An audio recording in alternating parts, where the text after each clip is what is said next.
phòng bữa mình mua ở trang như livestream có rồi có nhìn nó giàu internet nó nằng giàu thật tê nằng nó tụ ra như sành như to nó quảng mình như sành chiếu chia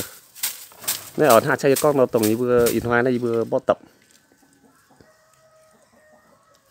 này in hàng mày tập lọ mày tu tế tiết tiền nhiều sơ tập giang họ yêu hảo tế sơ tập giang này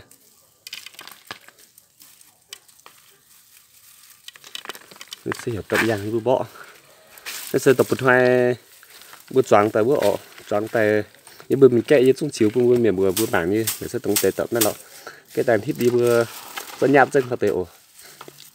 như bữa họ tế nhạt rất sẽ ăn xương bữa gai tay sẽ bỏ này mà ta nục ya nó sẽ nó đèn ngao bữa tao tay bỏ bèo như đèn ngao trống quá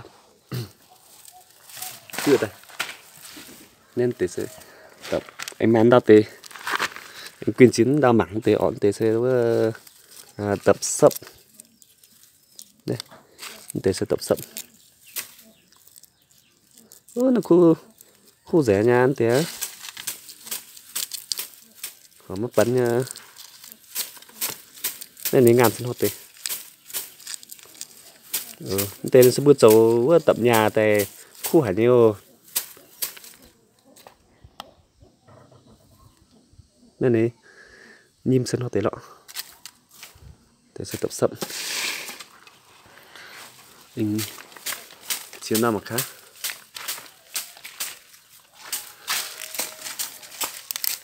tế sinh tập triệu mày chầm những tập như na tế anh tập bẹ ọ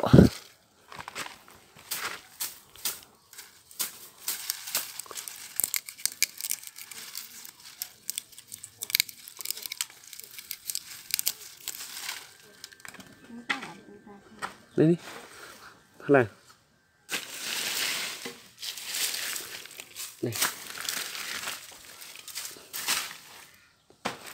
tế sẽ tập chĩa mà tế anh tập giang mà tế tập bẹ mà tế tập biên này anh hết bữa mảng này ở vậy anh chiến đào cho tin ổ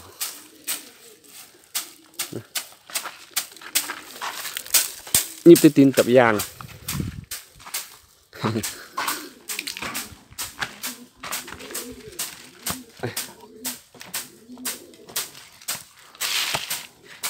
mà tao ăn dạo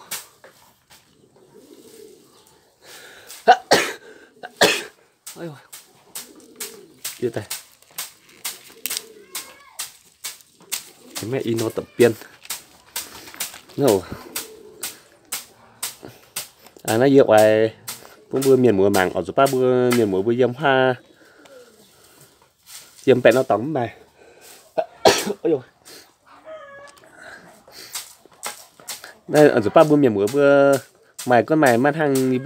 bữa mày thì đi chuyển dùng ở bữa chung mày chăm nhìn dùng như bữa mày tiết tiền cho nhím ha nó mà tê giang ọ mà tê tập giang mà tê tập bẹ đây mà tê giang mà tê bẹ mà tê triệu mà tê piên ní tham nó lên lình nó này tập piên ọ đó đó đây bữa một tải bữa mảng này nó là liệu ai bữa tốn tế này tế đi mảng mất chân ọ tế nó sẽ khai tập piên tập piên nhưng mà sao là giống như ha anh đó tế sẽ tập chia cho tập bẹ với con phan quyết tập ọ anh chờ hoa của tế sẽ hiểu hai những tập á mày bó chân tế này tập giang nên tế tập giang tế sẽ hai nó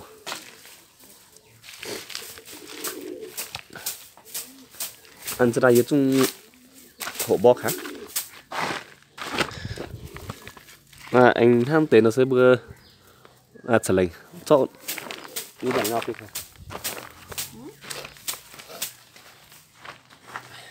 Vậy thì nó bóp tiểu.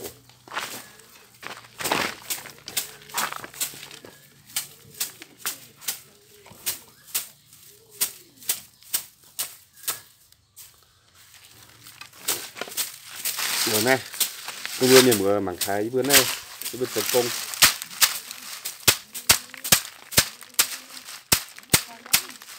Hả? Con mình mà. Mày vừa cái quay mà. Anh với anh vừa cái anh quay với mà. Bây giờ nó cái bóp tới tận đó.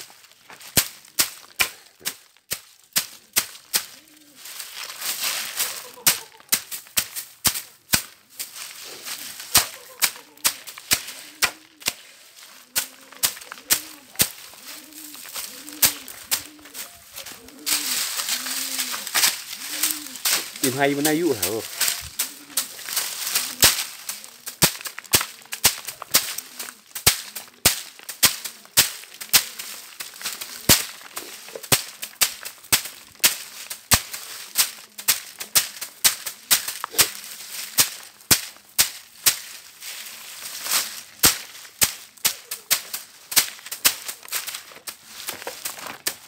Nên mày chẳng hổ lộ cho chân qua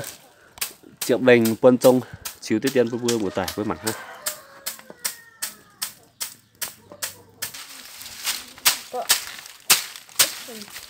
Bạn nhà. Wow. Mưa tập phải yên nha. Cũng hắn nó nhựa hả? Có tập sẽ làm tập bò. Mà cái tao một tải nó theo họ.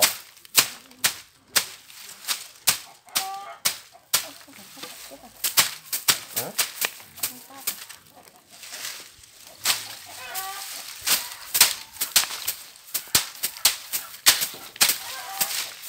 Không có tả,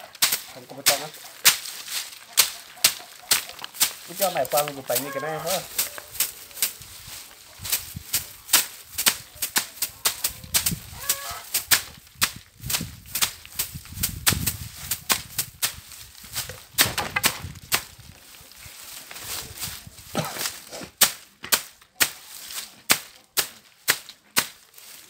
Nè mệt xăm cao tay số nhím ha để sẽ tập chĩa tiếp theo có mưa một tài mặt tiếp theo này ọ thế sẽ tập chĩa ta sẽ bước sẽ dạo ránh ránh như bên hẻm ránh tê đúng không cái form này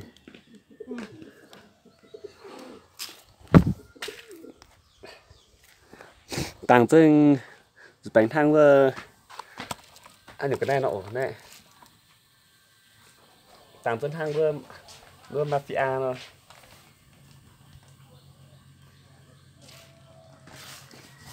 về hay đừng ở tụi tàng đấy về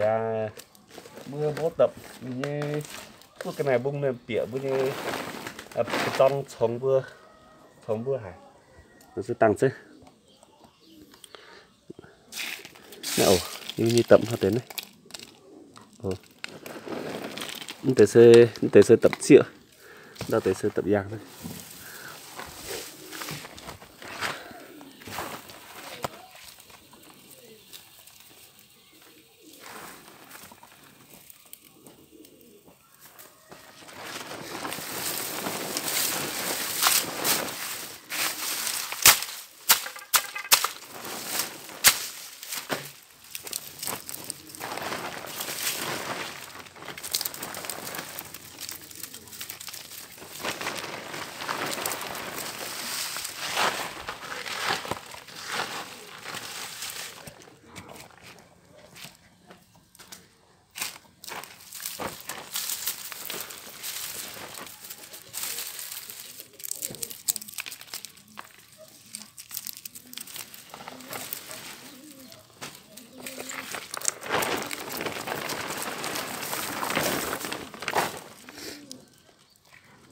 nó bám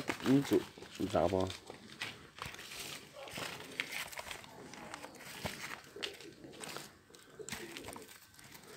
Mai kim tu.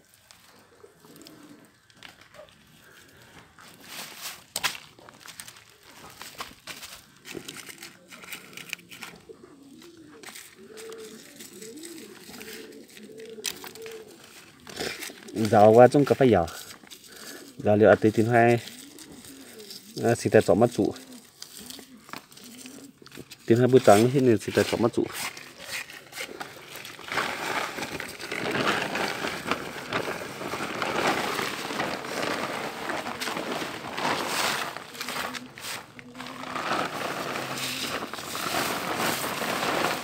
nên tới tập biến năm chủ giáo thuật ổ và tập giang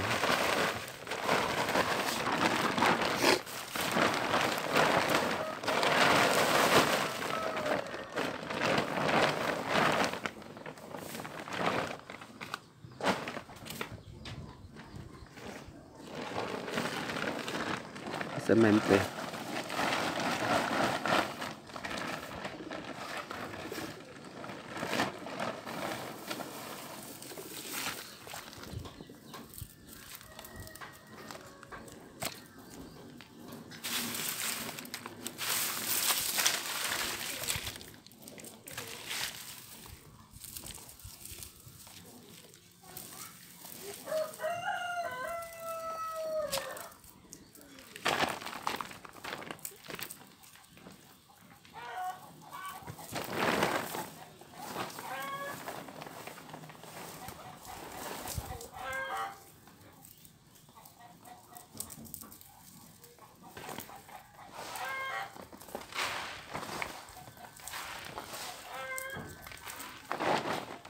cái gì tôi dùng không tốt đây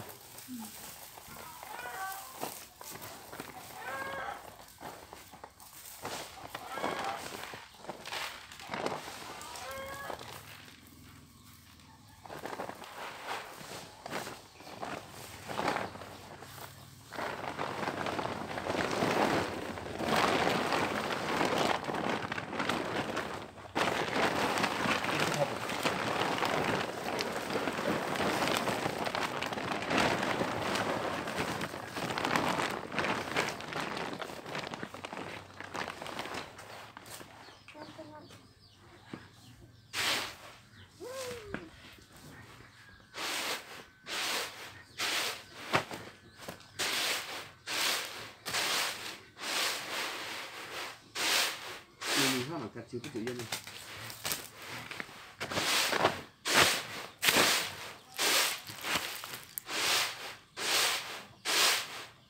có tên tài chiếu cái tên như thế liệu ở cái tài chiếu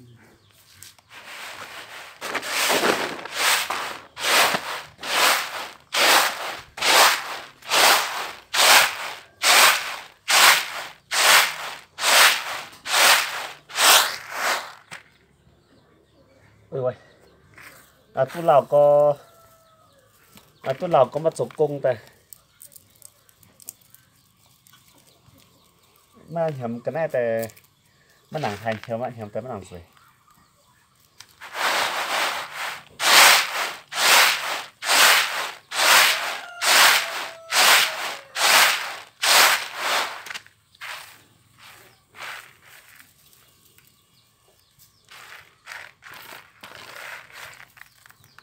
nên nọ bó được thêm hạt đi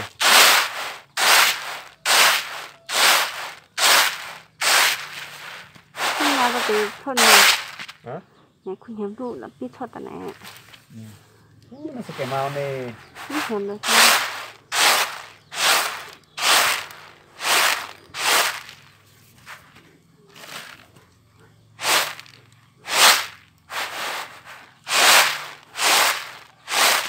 cái sức bật của nó có nó lọt tao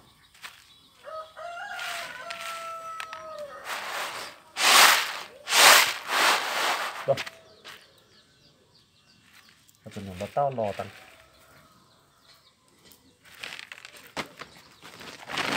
đi khá cô vương một tờ mảng xiêm thôi